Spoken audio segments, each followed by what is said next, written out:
Pemirsa, jelang misa akbar bersama Paus Fransiskus, sejumlah persiapan terus dilakukan di Stadion Utama Gelora Bung Karno. Sementara itu, tangis haru keluarga mewarnai sidang peninjauan kembali 6 terpidana kasus pembunuhan Vina dan Eki di Pengadilan Negeri Cirebon hari ini. Saya Herjuno Syaputra, Anda menyaksikan Sindo Prime.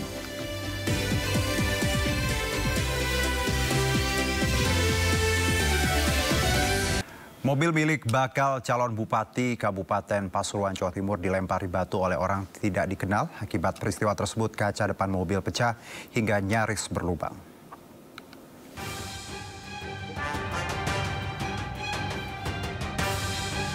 Mobil berjenis SUV milik bakal calon bupati Pasuruan, Jawa Timur, Kiai Haji Mujib Imron atau Gus Mujib, mendapat teror pelemparan batu oleh orang tidak dikenal Rabu siang. Akibatnya, bodi dan kaca mobil depan mengalami kerusakan cukup parah hingga nyaris berlubang.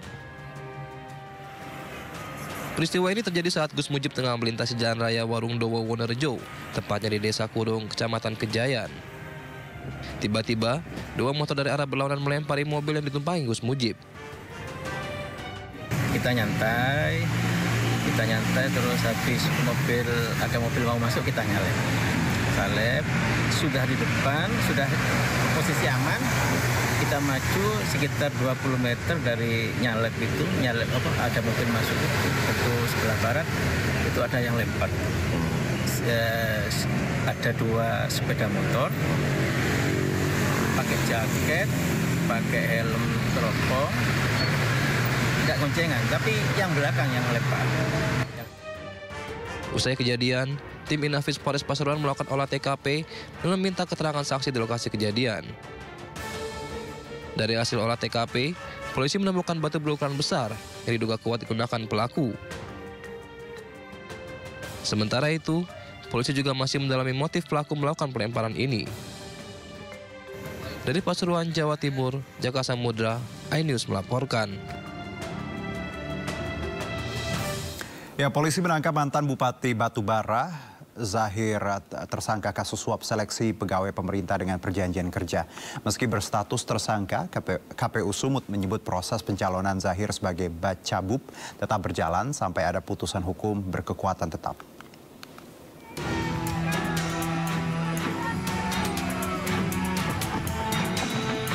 Kedatangan pasangan bakal calon kepala daerah atau Bacakada Kabupaten Batubara periode 2024 hingga 2029, Zahir dan Aslam Rayuda pada 28 Agustus 2024 lalu disambut antusias oleh pendukungnya.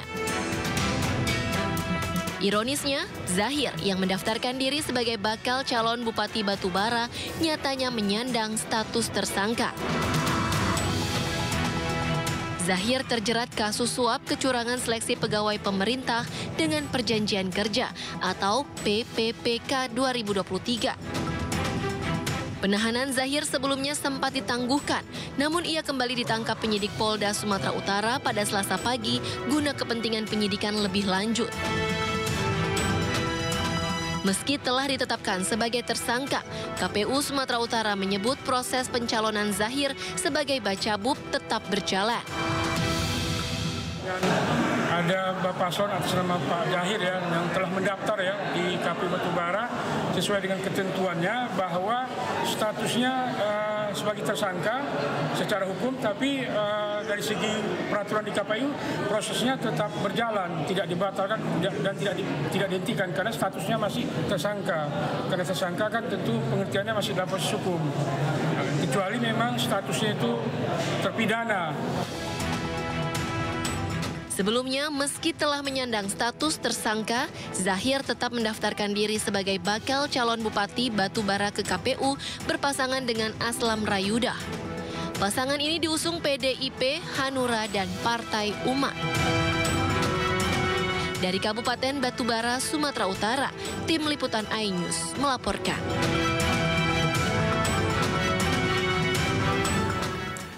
Sebuah foto bakal calon gubernur Sumatera Utara Bobi Nasution yang diduga gunakan jet pribadi viral di media sosial.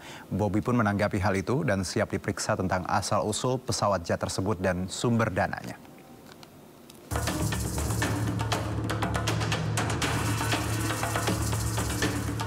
Setelah sebelumnya foto anak Presiden Jokowi, Kaisang Pangarep yang menggunakan pesawat jet pribadi, kali ini beredar kembali sebuah foto menantu Joko Widodo, Bobi Nasution dan keluarganya turun dari pesawat jet pribadi. Dari foto yang beredar, terlihat bakal calon gubernur Sumatera Utara itu seperti turun dari jet pribadi bersama keluarganya. Rombongan juga dikawal oleh beberapa orang yang diduga ajudan Bobi Nasution. Bobi Nasution membenarkan foto yang viral itu adalah dirinya. Namun ia mengklaim bahwa jet yang ditumpanginya merupakan pesawat jet sewa. Ia juga mempersilahkan pihak terkait untuk memeriksa hal itu karena yakin sumber dananya bisa dipertanggungjawabkan. Dia coba lihat tanggalnya berapa, punya siapa pesawatnya, pakai dana siapa, kalaupun itu bukan punya sendiri, kalaupun itu sewa, uangnya dari mana silahkan dicek. Saya selalu sampaikan, hal seperti itu silahkan dicek, silahkan di cross-check, diperiksa apakah ada pakai uang dari APBD, apakah ada uang korupsi. Yang pasti saya sampaikan tidak. Saya bisa pastikan, saya bisa declare bukan dari situ. Bobi Nasution mengklaim sumber dana yang digunakan bukan berasal dari APBD atau hasil korupsi. Dari Medan, Sumatera Utara, Said Ilham, iNews melaporkan. Ya, sementara itu KPK akan memanggil putra bungsu Presiden Joko Widodo, Kaisang Pangarep, untuk dimintai klarifikasi terkait dugaan gratifikasi jet pribadi. Dan politisi PSI, Grace Natali, mengaku tidak tahu keberadaan Kaisang yang menghilang usai jadi sorotan.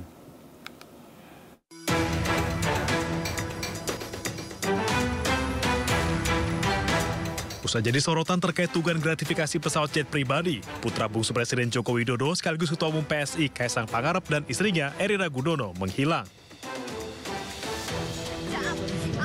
Bahkan sejumlah politisi PSI pun mengaku tidak tahu di mana keberadaan Kaisang. Pribadi strategi pribadi sih. Itu kan terkait dengan mendingan tanya beliaunya langsung. Iya. Aku udah nggak disuruh. Iya, ya. Ini soal yang itu. Yang soal Mas Gibran sih, kalau Mas Gibran sih yang rame kemarin sih di kan belum pasti ya, nggak tahu itu punya beliau apa enggak. Berarti harus diverifikasi dulu. Dipastikan dulu. Yang itu lebih penting jam. Mas Kaisang sekarang di mana? Iya sih, sekarang di mana sih Mas Kaisang? Nah, saya udah nggak di struktur, jadi nggak mantau hari-hari. Cek dulu, ntar salah lagi informasi saya dari saya. Masih di US? Belum saya cek.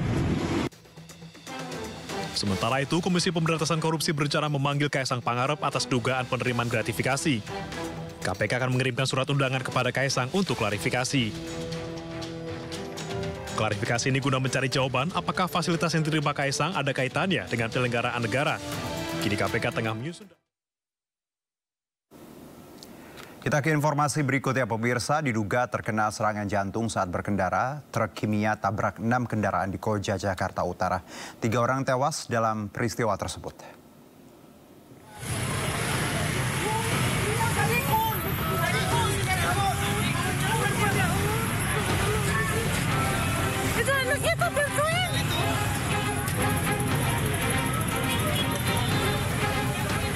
Truk pengangkut bahan kimia milik swasta menabrak 6 kendaraan di Jalan Semper, Pelumpang, Koja, Jakarta Utara, Rabu sore.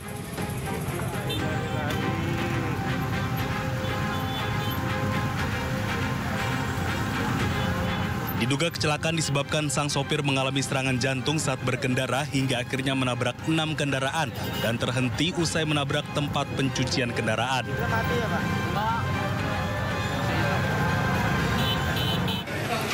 Ada suara kecelakaan tabrakan, terus saya bilang ada apa? Oh, nah kabel yang jalan itu pada goyang semua. Tiba-tiba kepala mobil masuk ke dalam. Posisi mobil itu pelan, tiba-tiba belok masuk ke dalam steam. Nabrak steam. Terus ngebul mobil, saya langsung matikan kontaknya. Takutnya meledak kan tangki, Pak.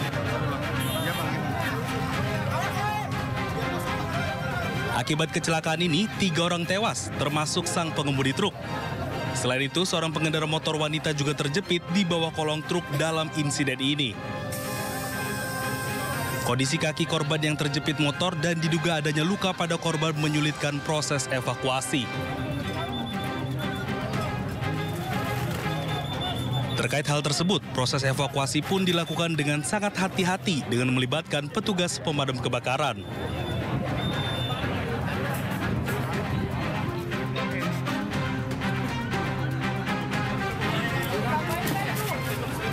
Dari Jakarta, Sofyan Firdaus, iNews melaporkan.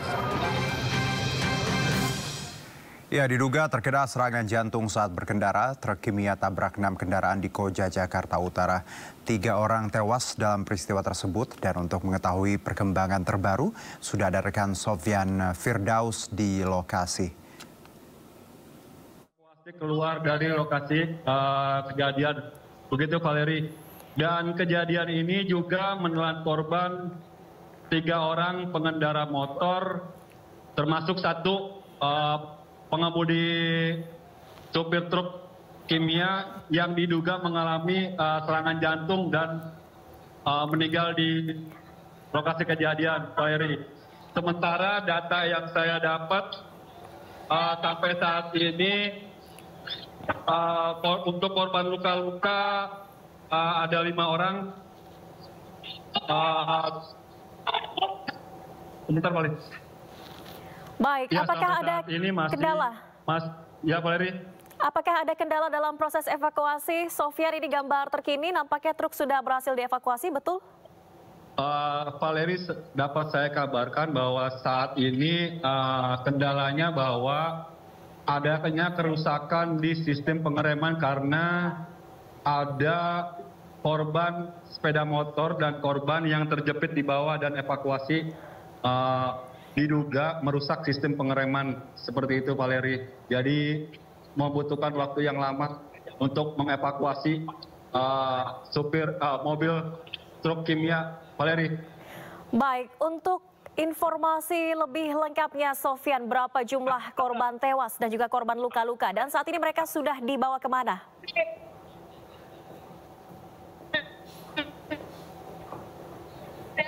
Dapat di kejadian luka ada 3 orang, termasuk supir, dan 5 orang mengalami luka-luka. Yang tewas dibawa ke Rumah Sakit Cipto Mangunkusumo, sementara yang 5 korban luka-luka dibawa ke Rumah Sakit Koja, Jakarta Utara. Seperti itu, Valeri. Baik, terima kasih Sofyan Firdaus atas laporannya langsung dari kawasan Pelumpang, Jakarta Utara. Selamat bertugas kembali, Sofyan.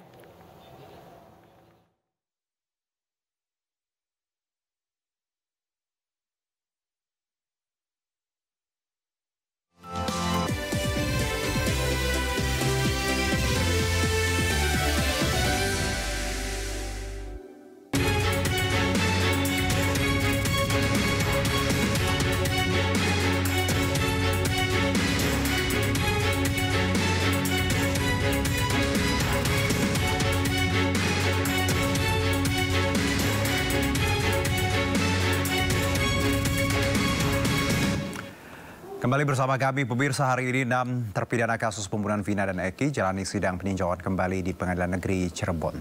Jalannya sidang diwarnai tangis haru keluarga para terpidana.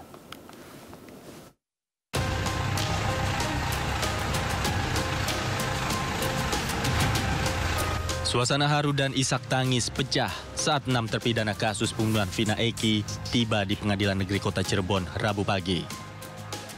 Ke-6 terpidana ini kemudian dibawa masuk ruang tahanan Pengadilan Negeri Kota Cirebon untuk menjalani sidang perdana peninjauan kembali.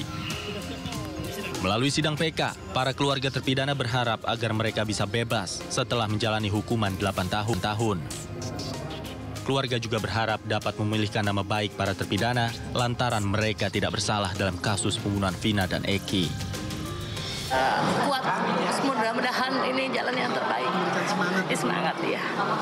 Ibu terakhir ketemu Rivaldi? Saya terakhir ketemu Rivaldi itu habis Lebaran. Sementara itu, sidang peninjauan kembali 6 terpidana kasus Vina di Pengadilan Negeri Cirebon sempat diwarnai protes karena majelis hakim meminta agar sidang PK dijalankan secara tertutup. Sementara tim kuasa hukum terpidana meminta agar sidang PK dijalankan secara terbuka. Namun majelis hakim beralasan bahwa kasus Vina mengandung unsur asusila dan berbeda dengan kasus Saka Tatal. Akibatnya hakim menskors jalannya sidang selama 15 menit. Dari penasihat hukum tadi sudah secara tegas disampaikan oleh Profesor Dr. Otto Hasibuan, kami sepakat kalau tetap habis 15 menit skor ini nyatakan masih tertutup, maka kami tidak akan melanjutkan sidang ini. Alasannya apa, Pak? Alasannya memang di putusannya 340 dan di tingkat pertama bahwa pengadilan ini juga terbuka untuk umum. Gitu. Alasan hakim sendiri tadi tertutup. Ya, mereka bilang ini asusila, padahal ini kan di dalam dakwaan di putusannya tidak ada asusila, itu 34. Setelah diskors, majelis hakim kemudian melanjutkan persidangan secara terbuka dengan catatan perkara yang berkaitan dengan asusila tetap dijalankan secara tertutup. Dari Cirebon, Jawa Barat, Tim Liputan iNews melaporkan.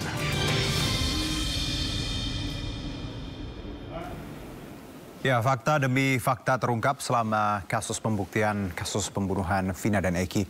Mulai dari bebasnya Peggy Setiawan dari status tersangka hingga Saka Tatal yang berani sumpah pocong dan mengajukan gugatan peninjauan kembali.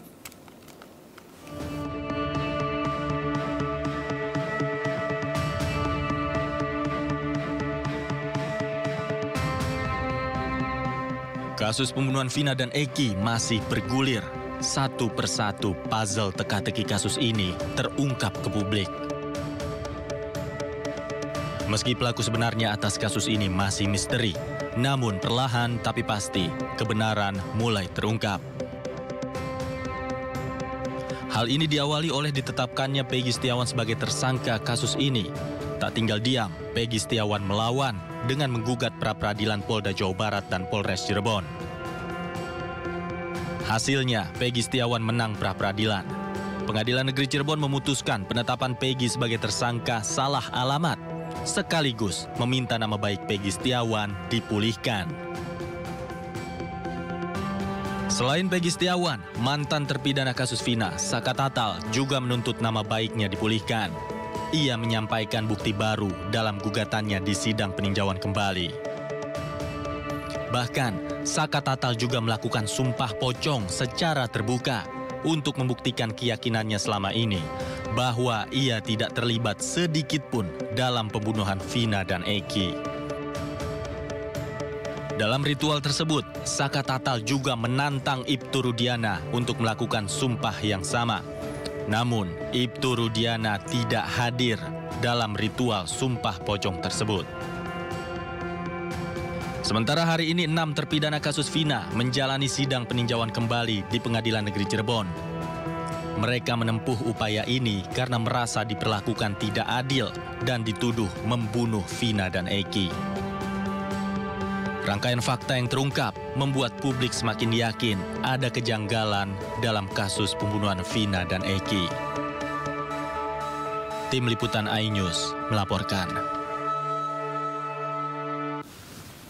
Ya, pemirsa, sidang perdana peninjauan kembali 6 terpidana kasus kematian Vina dan Eki digelar di Pengadilan Negeri Kota Cirebon. Melalui sidang PK ini, para keluarga terpidana berharap agar mereka bisa bebas setelah menjalani hukuman 8 tahun. Dan untuk membahas ini, sudah bersama kami Jutek Bongso, kuasa hukum terpidana kasus Vina, dan juga Prof. Hipnu Nugroho, pakar hukum pidana, serta kami juga masih menunggu Bapak Nur Rahman, anggota Komisi Kejaksaan RI yang akan tersambung segera dengan kita. Saya sapa dulu narasumber kita. Assalamualaikum, Prof. Bang Jutek. Waalaikumsalam. Ya. Mas. Ya, Bang dengan Jutek. Ya, dengan Ya. Herjuno, Prof, dan juga Bang Jutek. Selamat malam. Oke, dan juga nampaknya Bang Nur Rahman sudah bersama kita. Assalamualaikum. Selamat malam, Bang. Waalaikumsalam, selamat malam. Ya, baik. Saya ke Bang Jutek terlebih dahulu. Agenda hari ini pembacaan memori PK. Apa yang ingin Anda highlight dari hari ini, Bang Jutek?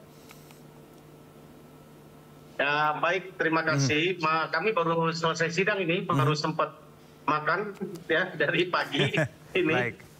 Tadi kita istirahat sebentar, ini baru selesai, masih di Cirebon. Agenda hari ini tadi adalah pembacaan memori PK kami kepada 6 terpidana selain dari Sudirman. Oleh karena Sudirman itu jadwal sidangnya tanggal 25 September. Kami sudah memohon untuk disatukan Sudirman, tapi tidak dikabulkan oleh majelis, dan kami sudah berkirim surat, mudah-mudahan dapat dipertimbangkan kembali oleh majelis. Mau untuk efisiensi waktu, biaya, tenaga, ya, karena pokok perkaranya adalah sama. Sama bersama-sama satu rangkaian peristiwa 340 dan bersama-sama mereka. Saya pikir saksi yang akan dihadirkan juga sama, buktinya juga sama, kemudian rangkaian peristiwa pun sama. Kalau tanggal sidangnya beda, ini sangat boros sekali waktu sidang, belum lagi saksi, belum lagi nanti energi kita akan terbuang nanti habis percuma. Menurut saya tidak efisien ya, tidak efisien bukan percuma, tidak efisien untuk sidang dari Sudirman ini. Kami lagi mohon kembali untuk majelis dapat disatukan kembali. Itu sih Mas. Oke, Bang Jutek, apa Bang Jutek yang mendasari bahwa tadi kesulitan Anda dan teman-teman untuk menyatukan sidang Sudirman ini? Apa alasannya yang Anda dapat? Pertimbangan majelis oleh karena kami mendaftarkan jeda waktunya cukup lama antara 6 terpidana dengan Sudirman. Sudirman itu baru kami dapatkan kuasanya 10 hari lalu. Ya, jadi 4 hari sesudah kami mendapatkan kuasa kami sudah daftarkan langsung. Oleh karena Sudirman ini kemarin itu memang ya kami sebagai advokat kan tidak boleh menawarkan kami jasa kami advokat kepada Sudirman. Dan kehambatan kami selama ini kami tidak dapat bertemu dengan Sudirman. Walaupun kami adalah kuasa hukum dari orang tua Sudirman. Itu yang membuat kami kesulitan. Dan ketika dikembalikan kemarin minggu lalu ke Lapas Pacai, orang tuanya baru berhasil bertemu dengan Sudirman. Dan Sudirman mencabut kuasa dari kuasa lamanya, PH lama, ya, lalu baru memberikan kepada kuasa kepada tim hukum Pradi, baru kami terima 10 hari lalu. Jadi 4 hari sesudah kami terima, kami langsung membuat PK, memori PK untuk Sudirman. Itu sampai 4 hari itu kami sampai subuh itu mempersiapkan mengejar itu, supaya kami memohon untuk supaya bisa disatukan. Ternyata hari ini kami berjuang, ya sudah maksimal dan majelis belum mengabulkan. Mudah-mudahan dengan kami berkirim surat kembali, ini dapat dipertimbangkan oleh majelis hakim. Baik, jadi kita bicara timing yang memang tadi agak mepet dan tidak dikabulkan seperti itu ya, Bang Jutek ya? Ya. Oke. Ya. Baik, sebelum saya ke narasumber lainnya, mungkin Bang Jutek, kalau kita bicara novum dan bukti baru, apa yang dibawa di sidang PK ini? Adakah hal baru? Gini Mas, jadi hal baru yang kami ungkapkan tadi banyak sekali ya. Kami membacanya itu kurang lebih hampir 6 jam tadi ya, 5 jam lebih mungkin kami membacakan memori PK itu. Ya, setebal 130 sekian lembar, 32 lembar. Itu isinya memori dan novum kekhilafan hakim, pertentangan keputusan satu dengan yang lain. Kami sudah uraikan dengan jelas, ya, mulai dari tidak ada pendampingan PH, ya, kemudian hal-hal kejanggalan yang lain mengakibatkan bahwa ini tidak bisa diterima. Harusnya seperti yang disampaikan oleh Bang Oto Hasibuan tadi, ya, disampaikan yang mystic crime itu bahwa ya, harusnya tanpa memeriksa materi peristiwa ini, keputusan ini harusnya sudah diputus bebas. Kenapa?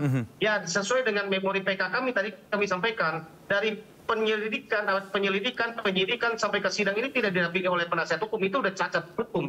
Nanti Pak Ibnu sudah bisa menjelaskan itu. Itu nggak boleh. Ancaman di atas 5 tahun, apalagi ini di atas 15 tahun. Itu wajib untuk didampingi oleh penasihat hukum. Banyak jurisprudensi ya dari Mahkamah Agung yang mengharuskan, dan juga putusan Mahkamah Konstitusi mengharuskan bahwa itu didampingi PH. Harusnya gugur itu. Kalau Mahkamah Agung konsisten dengan keputusannya gitu. Oke, saya ke Prof Hipnu. Prof, kalau tadi kita bicara, sebelum bicara mengenai nasib tadi penyatuan Sudirman, kita bicara novum. Ini adalah hal yang sangat krusial ketika kita bicara PK. Prof, disebutkan Bang Jutek bahwa ada kehilapan hakim, perbedaan keterangan, juga pernyataan Bang Oto tadi juga, dan juga pendampingan. Apakah item-item yang disebutkan tadi, Prof, menurut Anda ini juga menjadi materi pendukung yang nantinya bisa menjadi kekuatan? Ya, terima kasih. Dari Bang Jutek kita apresiasi sekali ya, suatu luar biasa. Ini perkara pro bono ya, jadi luar biasa. Ini mudah-mudahan pahala tersendiri bagi teman-teman Pak Jutek ya. Pertama, betul, tadi asas cepat biaya ringan. Digabung itu suatu yang mutlak harus itu. Jadi mudah-mudahan dengan surat itu hakim mempertimbangkan. Ya, asas cepat itu harus. Itu perkaranya sama, subjeknya yang berbeda kok. Apa sulitnya? Kan hanya waktu kan. Oleh karena itu mudah-mudahan digabungkan. Karena itu prinsipnya asas cepat, Mas. Jadi nggak bisa sendiri-sendiri. Nanti malah blunder nanti. Dan itu blunder dalam penyelesaian, blunder dalam keterangan gitu. Sehingga tidak mendapatkan suatu keadilan yang maksimum. Itu yang pertama. Yang kedua, kita apresiasi juga kalau sampai 100 halaman. Dan itu loh. Karena memang dalam suatu PK itu ada satu bukti baru, ya. Bukti yang ketika itu menjadikan kita temukan menjadi bebas atau lepas. Pertanyaannya, kalau 108, apakah itu bukti baru semua? Ini kan saya pandangannya kurang-kurang seperti itu kan. Kalau Bang Jutek memang seorang penasihat hukum berpandangan dari subobjektif yang subjektif. Itu suatu nilai tersendiri bagi saya, ilmu tersendiri. Sampai menguraikan bukti, sampai menguraikan pertentangan di antara putusan satu dengan lain, sampai menguraikan kekhilafan. Ini dibutuhkan kejelian tersendiri. Mudah-mudahan kejelian ini bagian dari suatu nilai. Seandainya bukti tidak, tapi adalah kaitan putusan bertentangan. Ketika putusan bertentangan tidak, kaitannya kekhilafan. Terkait dengan kewajiban menempatkan seorang penasihat hukum terhadap perkara yang diancam hukuman mati. Itu wajib hukumnya. Kan itu. Memang dalam undang-undang tidak ada suatu risiko apa ini agak keliruan gua ke depan, mudah-mudahan ada sesuatu, tapi paling tidak kan bisa menjadikan pemeriksaan batal itu bisa batal demi hukum dan dapat dibatalkan. Harusnya dapat dibatalkan terminologinya, karena ini terkait syarat mutlak yang harus dipenuhi tentang seorang advokat hadir sebagai pendampingan yang equal dalam suatu persidangan. Ini hal yang baru. Mudah-mudahan tiga uraian itu menjadi menarik bagi penilaian nanti dan majelis bisa menguraikan sehingga menjadi perbaikan kasanah hukum ke depan. Begitu bagi kami. Oke, baik. Saya ke Bang Nur Rohman, anggota Komisi Kejaksaan RI. Bang, kalau kita lihat tadi bagaimana Bang Jutek menyebutkan bahwa mereka melakukan pendampingan dan juga beberapa bukti. Kalau dari Anda sendiri terkait pengawasan, apa yang ingin Anda sampaikan di sini? Oke, selamat malam. Terima kasih. Tadi saya diinformasikan kaitannya tentang perkara ini ya. Kami memberitahukan bahwa Komisi Kejaksaan ini kan kinerjanya dalam konteks ini adalah memberikan penilaian terhadap kinerja JPU. Nah, sejauh ini kita itu belum menemukan belum ada temuan kaitannya unprofesionalisme dari JPU sendiri dan dari pihak terdakwa juga sejauh ini belum pernah ada laporan pengaduan terhadap kami. Itu saja. Sementara seperti itu, Bapak. Oke, baik. Kalau dari Bang Jutek. Bang Jutek. Saya ke Prof Hipnu dulu. Prof. Ya, suara saya jelas, Prof? Jelas sekali, ya. Prof, tadi kalau bicara mengenai perkara yang sama, kan ini ada pembedaan untuk tadi Sudirman yang memang timingnya ada gap seperti itu. Menurut Anda kalau alasannya tadi memang 10 hari atau 4 hari menuju pengajuan PK, apakah memang tidak bisa disamaratakan atau memang masalah timing ini agak sulit, Prof, ketika kita bicara mengenai tadi ketujuhnya disamaratakan? Ya, sebetulnya tidak ya. Ini kan hanya bagian bagaimana menempatkan waktu yang sama. Menempatkan waktu yang sama. Karena sidang PK itu adalah sidang perdata, Mas. Makanya pemohon termohon. Lain dengan sidang pidana. Itu adalah terdakwa, penasihat hukum semua. Dan pembuktiannya pembuktian material. Cuman permasalahannya begini, saya juga bisa memahami hakimnya. Sidang PK kasus Sakatata kemarin itu sudah seperti sidang pengadilan tinggi tingkat pertama, pengujiannya. Ini yang kadang-kadang over katanya akhirnya gitu. Padahal itu sudah dibuktikan di sidang pertama kan itu. Padahal konteks ilmunya kalau PK itu hanya permohonan bukti baru. Kalau toh dibuktikan, kalau diuji ya seperlunya. Karena hakim pemeriksa itu nanti hanya mencatat, yang menentukan adalah hakim tingkat kasasi. Kan gitu loh. Makanya istilahnya pemohon termohon. Jadi tidak sampai detail mengulik bukti, mengulik ahli dalam suatu persidangan seperti pengadilan pertama. Ini berarti balik lagi ke pengadilan pertama. Padahal bukan itu ruhnya. Peninjauan kembali, ditinjau kembali. Buktinya apa? Ada yang kurang, ditambahkan. Oh, ada pertentangan, mana yang bertentangan. Kan itu. Nanti majelis PK yang melihat. Itu kalau kita lihat koridor resmi di dalam peninjauan kembali. Tapi oke lah, karena ini teman-teman Pak Jutek saya kira semangat, kita berikan apresiasi dalam mencari keadilan, sehingga mengingatkan kembali kan itu. Cuman pertanyaannya kok akhirnya mundur kembali, sehingga harusnya hakim menjadikan suatu di skip, oh ini jangan, ini sudah masuk bukti, ini sudah mau dan sebagainya. Tapi saking semangatnya, karena subjeknya ini jadi permasalahan memang. Apakah pembunuhan, apakah lalu lintas, kan belum ketemunya di situ. Satu, Pak Jutek ini strateginya, kalau sampai nanti menentukan hakim terkecoh itu bukan pembunuhan, wah batal semua itu kasusnya. Ini strategi-strategi dalam bela diri, perperangan, persidangan. Karena masih ada perdebatan ya Prof, ini yang krusial sekali. Apakah ini kalau kejaksaan percaya ini pembunuhan, tapi kalau kita lihat juga apakah bisa juga tadi mengacu pada kecelakaan. Tapi sebelum saya lagi ke kejaksaan, kita jeda dulu mungkin Bang Jutek, Bang Nur Rohman dan juga Prof, kita akan kembali usai jeda berikut.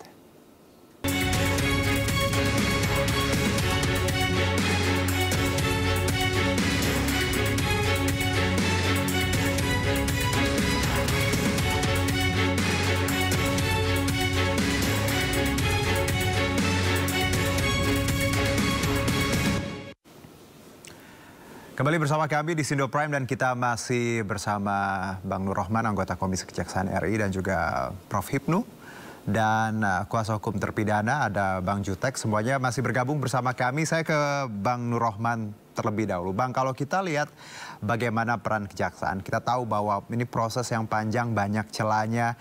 Untuk kali ini apakah ada tim yang terjun langsung dan catatannya Bang? Karena gini, kalau nanti bukti-bukti yang dihadirkan juga tentunya membuka banyak peta yang kadang kita masih ada dalam teka-teki, termasuk bagaimana kita masih menunggu sah katatal yang memang kurang lebih akan 3 bulan lagi putusannya. Akankah ada punishment untuk mereka yang nakal, Bang Nur Rohman, kalau memang nanti terbukti? Kalau ada yang nakal, kita kan tidak bisa berandai-andai, Bapak. Iya. Misal. Namun demikian sejauh ini kita itu dari Komplek memang sudah ada tim tersendiri untuk melakukan pemantauan ataupun pengawasan terhadap penanganan perkara ini, gitu kan. Karena ini juga masih dalam proses, tentunya hasilnya belum bisa kita sampaikan di sini, dan karena semuanya proses masih berjalan. Oke, tapi kalau kita bicara gelombang PK, Bang Nur Rohman, ini kan setelah Saka lalu 6 terdakwa, bahkan Sudirman juga menyusul. Apakah ini jadi perhatian khusus? Karena ini menunjukkan bahwa selama proses berlangsung bukti-buktinya nggak kuat, dan ini harusnya ya jadi kalau nanti kita belum tahu lagi putusannya dikabulkan, apakah akan jadi tamparan keras untuk kejaksaan? Tentunya kaitannya dengan pembuktian itu kan di persidangan. Kita JPU itu kan hanya menyodorkan apa yang hasil dari penyidikan. Kemudian masalah pembuktiannya itu kan wilayahnya di hakim. Jadi kaitannya ini sejauh ini kita melakukan monitoring, melakukan pemantauan itu ya masih dalam proses tahapan itu menuju ke sana kan gitu. Baik. Akankah ada pemeriksaan nantinya untuk kejaksaan yang jaksa-jaksa yang tadinya di awal menangani kasus ini?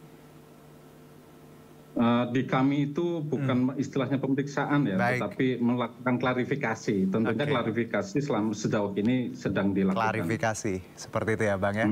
Saya ke Prof Hipnu dulu. Prof, kalau kita lihat bagaimana peran kejaksaan dan juga tadi Komjak mengawal kasus ini, apakah memang ini jadi concern tertentu untuk ranah hukum, termasuk bagaimana kejaksaan? Karena kita tahu ada gelombang PK yang tidak hanya 1, tapi ada 6 dan bahkan 7 untuk saat ini, Prof. Ya, saya kira ini sebagian concern ya. Karena ini, kenapa perkara yang menarik masyarakat? Kayak gitu, pertanyaan gitu. Dan kenapa menarik masyarakat? Itu karena perkara yang tidak tuntas. Bahwa ketidak tuntas, baik tuntas terhadap para subjek pelakunya, terhadap juga pembuktian ketika itu. Jadi 2 dimensi yang menjadikan problem kita, baik bukti maupun subjek pelakunya yang DPO kemarin itu. Yang meramaikan karena DPO itu kan kemarin akhirnya merambah kepada pembuktian yang dilakukan. Nah, kalau kita lihat suatu proses pandangan pandangan Pak Jutek tadi saya katakan bersifat objektif tapi subjektif mewakili klien, makanya tadi bisa menguraikan 100 halaman. Tapi pandangan Pak Nur Rahman enggak, subjektif mewakili negara tapi juga objektif. Kenapa objektif? Karena disampaikan di dalam persidangan. Di persidangan adalah terbukti sampai seumur hidup. Ini saya kira kalau kita sebagai orang yang teori sebab akibat, buktinya jelas, fakta jelas. Kan gitu, kan melihatnya seperti itu. Karena kita harus lihat loh ya, sebagai seorang hakim, kalau sampai ragu, pasti memutusnya ringan, seumur hidup. Ini dibalik pemikiran Pak Jutek loh ya, kalau kita melihat sampai all out-nya itu. Paling tidak korbannya seperti itu, apakah sampai seperti itu terpengaruh pembuktian yang kurang? Apakah hanya melihat pada suatu bukti kasus yang mematikan? Nah, ini kita harus lihat di sana. Proses itu. Jadi keraguan baik dari penyidik, penuntut umum Pak Rohman, kemudian pengadilan, kayak nggak ragu. Semua firm sesuai dengan hukum yang berlaku. Entoh sekarang 8 tahun itu dikulik kembali, ya pasti ada kelemahan-kelemahan. Nah itulah yang disampaikan oleh Pak Jutek tadi. Pertanyaannya, kelemahan-kelemahan bukti tadi, apakah masuk kualifikasi novum? Apakah masuk kualifikasi putusan pertentangan, ataukah masuk kualifikasi kekhilafan? Nah itu nanti majelis yang akan melihatnya, majelis kasasi, majelis PK. Oke, klasifikasinya seperti apa gitu ya Prof ya. Saya ke Bang Jutek. Bang Jutek, kalau kita lihat optimisme ya, kita tahu bahwa PK Saka Tatal juga masih menunggu, belum tentu dikabulkan karena masih ada waktu cukup lama, 3 bulan. Jadi kalaupun nanti dikabulkan, tentunya akan berdampak terhadap 6 atau 7 terpidana ini. Kalau tidak, bagaimana Bang Jutek? Ya, saya pikir kita tidak berandai-andai ya. Saya sebagai praktisi, penegak hukum, di sini ada komisi kejaksaan, ada praktisi hukum. Tentu kita motivasinya sama untuk menegakkan keadilan. Yang jelas kami sudah berusaha sekuat tenaga untuk menegakkan keadilan, mencari keadilan, menempatkan yang sebenarnya berusaha. Mas dari sudut pandang kami masing-masing. Tentu ini kita berbeda, silakan boleh. Tetapi ya sekali lagi kami coba menghadirkan, melihat dan meluruskan kira-kira yang menurut perspektif dari sudut pengacara, penasihat hukum ya. Ini yang perlu, kalau dulu mereka mungkin tidak maksimal dibela oleh PH, saat ini karena ditangani langsung oleh Pradi, mungkin ya akan mendapatkan yang lebih maksimal karena kami all out ya untuk memberikan bantuan hukum secara cuma-cuma kepada mereka. Ya tentu kami juga tidak ingin sia-sia kerja kami 4 bulan ini, tenaga, waktu, biaya, karena kami 1 sen pun tidak bebankan ini pro bono kepada para terpidana ini. Ya, ongkos dan apa segala macam kami tanggung sendiri, biaya sampai apapun kami tanggung sendiri semua. Ya, saya pikir ratusan orang bisa kebayang Prof ya berapa biaya yang sudah keluar kan gitu kan. Tapi ya kami bukan mau bicara ke sana, tapi kami ingin menyampaikan kepada masyarakat bahwa begitulah seriusnya Pradi menangani ini untuk mencari keadilan. Artinya tidak main-main, karena kami secara organisasi berkali-kali sampaikan kami serius menangani ini. Sampai ketua umum loh, Profesor Dr. Otto Hasibuan turun langsung sendiri. Beliau cancel acaranya, beliau cancel agendanya untuk datang ke Cirebon dan memimpin langsung sidang ini. Artinya serius. Baik Bang Jutek. Memimpin dan memperjuangkan ini. Gitu. Ya, tadi menarik juga Bang Otto bilang bahwa bagaimana awal dari kasus ini menggunakan mystic investigation ya, scientific bukan scientific. Tapi satu mungkin saya sebelum tutup, Prof, kalau kita berkaca pada PK Saka Tatal yang sudah berlangsung dan masih menunggu, kalau misalnya Prof ya PK Saka Tatal dikabulkan, apakah akan ada kemungkinan PK yang sekarang juga terdampak atau sebenarnya bisa saja berbeda? Prof, sedikit saja Prof. Pertama, ini karena untuk pembelajaran juga, Pak Jutek, itu pro deo untuk Tuhan. Berarti pengabdian. Iya Prof, makasih banyak Prof. Berarti Pak Jutek dan teman mendapatkan pahala yang luar biasa dari Tuhan. Pro deo, dia Tuhan untuk Tuhan, pengabdian. Ini yang Amin. Yang kedua, terkait dengan PK, pertanyaannya, Kan kita firm masih itu kasus pembunuhan. Pertanyaannya, apakah ke-8 bebas? Saya kira kok tidak. Karena peran-peran itu lagi, misalkan kalau Saka Tata anak mungkin belum jelas ketika itu, masih mungkin. Tapi yang ke-6 ini, Pak Jutek ini saya kira ada 1-2 yang masuk, nggak mungkin bebas semua. Karena melihat bagaimana, makanya PK ini bukan lagi melihat peristiwa itu, mereka melihat status masing-masing terdakwa dalam penyertaan kasus pembunuhan tersebut. Sehingga berperan, tidak berperan, atau sama sekali tidak berperan. Lah itulah yang nanti sama sekali tidak berperan, pasti menunjukkan bebas yang diinginkan Pak Jutek. Oke, baik Prof, terima kasih. Bang Jutek juga terima kasih. Dan Bang Nur Rohman, ya terima kasih juga atas insight-nya. Equality before the law, itu semangat kita bersama. Sekali lagi selamat beristirahat. Sampai jumpa, terima kasih. Matur nuwun. Matur nuwun.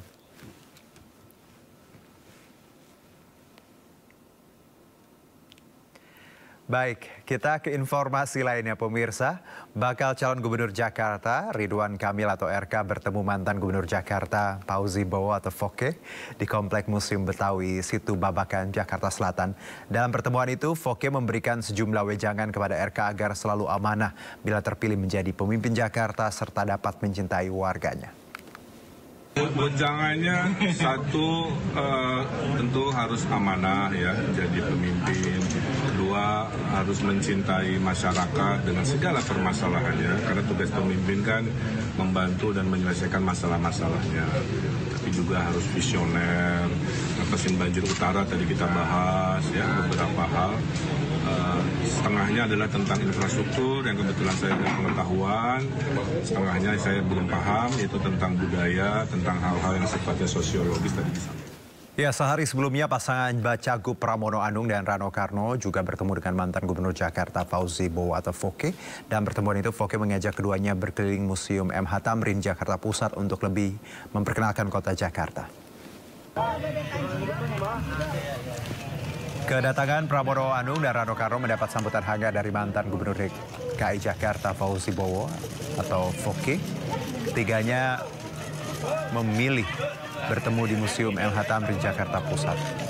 Pramono dan Rano kemudian diajak berkeliling museum untuk berkenalan lebih jauh dengan kota Jakarta. Pramono Rano juga menyerap sejumlah aspirasi dari Gubernur Jakarta periode 2007-2012 ini.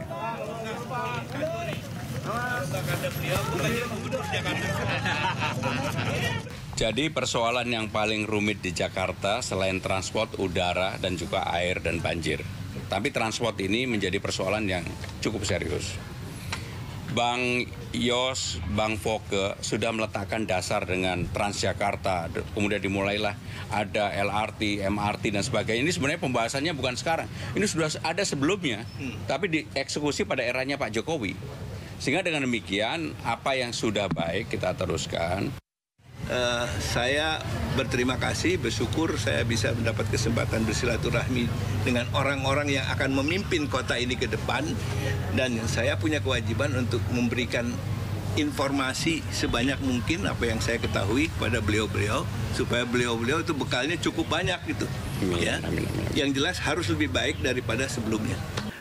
Perdebatan sengit terjadi antara Ketua Umum Solidaritas Merah Putih Sylvester Matutina dan akademisi Rocky Gerung dalam program Rakyat Bersuara beberapa saat yang lalu. Adu mulut dipicu soal tudingan campur tangan Presiden dalam pilkada. Karena nggak usah straight to the point aja, Rocky. Jangan kau bodohin terus masyarakat ini. Saya cuma bodohin. Buktikan. Mereka tidak mungkin saya bodohin. Mereka tonton kebodohanmu. Oh enggak, saya ngomong dengan fakta dan bukti yang valid. Anda ngomong dengan opini dan framing yang nggak benar buat bangsa ini. Ini metodologi. Oke, kita beri kesempatan loh, bentar. Silakan Rocky, silakan Rocky. Jangan dipotong dulu, silakan. Di dalam metodologi ada prinsip parsimoni, itu cara berpikir.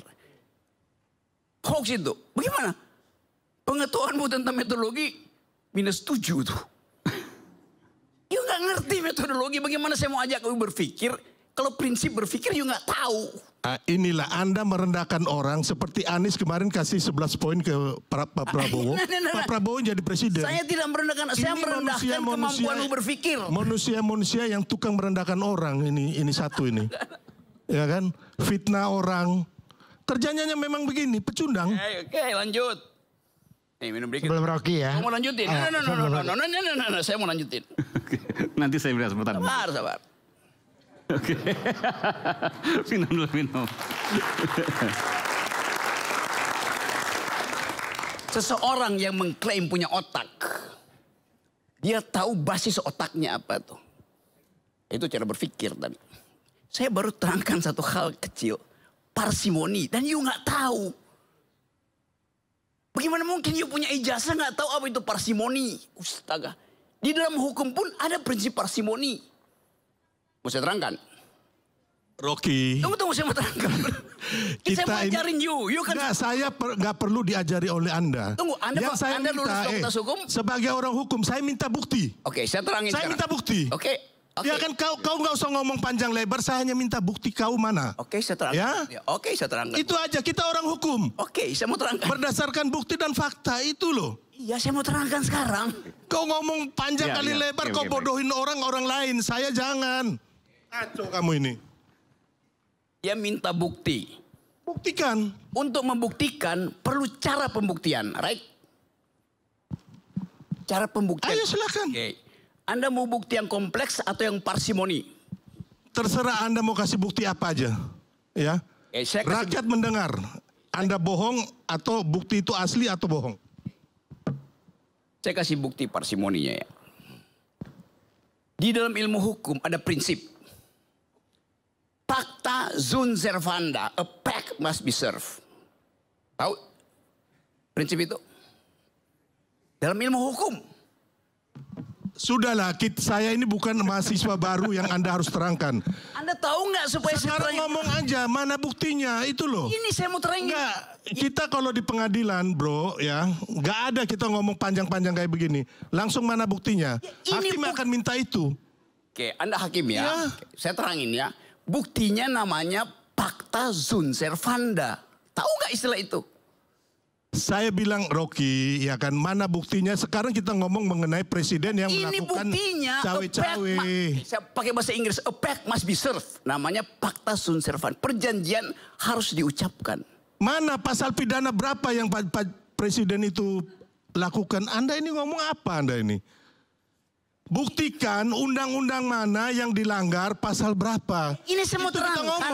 Oke, silakan Rocky, silakan. Saya terangkan pelan-pelan ya. Saya akan terangkan pakai dalil hukum. A pact must be served. Pacta sunt servanda. Pacta itu pact artinya perjanjian. Betul nggak? Sunt artinya jangan sampai. Bener nggak? Salah. Baru gua makanya udah salah. Sunt itu artinya must. Bukan sebaliknya. Ya bagaimana sih mau terangin dia sedungu ini? Bukan, saya mengiyakan apa aja yang kamu omong gitu loh. Nah, sekarang kan mana dia hanya muter-muter, nggak bisa bukti. Nggak ada ini manusia. Ini manusia pecundang, ya, yang sangat merugikan bangsa kita ini dengan kebohongan-kebohongan yang dia lakukan. Nggak ada kan? Mana buktinya yang kamu bisa berikan saat ini? Nggak ada, Rocky. Mana? Nggak ada. Kau nggak usah ngomong saya ini bukan mahasiswa kamu yang kamu ajarin, nggak. Sebagai orang hukum, mana pasal-pasal? You mahasiswanya siapa? Profesormu siapa namanya? Nggak perlu kau tahu ya. Yang sekarang ini, mana pasal-pasal yang dilanggar oleh presiden? Saya mau terangkan itu. Nggak usah lah kau ngomong banyak kayak begitu. Baru mau terangkan prinsip. Enggak. Kita orang hukum, kita mau ngomong. Kenapa you bodoh dengan prinsip itu? Kau udah. Makanya nggak usah ngomong kayak gitu. Sudah. Oke, baik, kita akan kembali saat lagi. Tetap bersama kami di Rakyat Bersuara.